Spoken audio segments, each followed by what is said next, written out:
And as far as to get this correct, you said that the mistake was found by an elections person. It wasn't anybody from the Democratic Party or anything like that. Both Mr. Ortiz and the employees that we've contacted have both separately and independently confirmed the same story to us, that the actual miscalculation, according to the elections department, that is what they're calling it, was discovered by an employee of the elections department. And that was the tally sheet, correct? Yes. Okay. Okay, but that was after the votes had been announced. That's correct. And they didn't say why they didn't find it before the votes were announced. That is where there seems to be a lot of finger pointing as to whose fault it was that the tallies weren't added correctly. Well, shouldn't the ultimate responsibility fall on Mr. Ortiz since it is his department?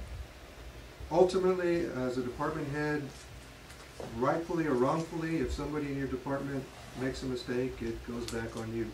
It happens in my department every day. So if somebody makes a mistake at the district attorney's office,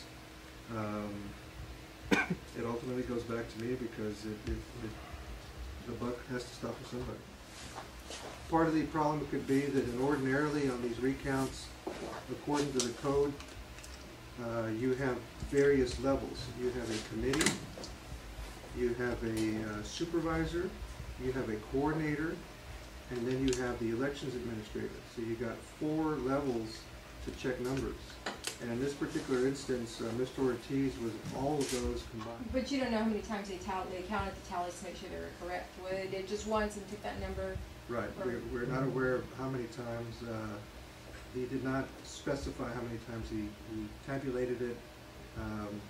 But in this particular instance, the error was not looking at both sheets for one precinct. Canvassing board needs to hear everything straight from Mr. Ortiz and question whoever they need to question, and then at that point, they need to lean and declare the winner. No, I mean, if something comes up later saying, and I don't think it'll affect the outcome of the election, but if somebody were to come forward later and say, well, we saw this illegal activity occurring, you know, we can investigate that and file appropriate charges if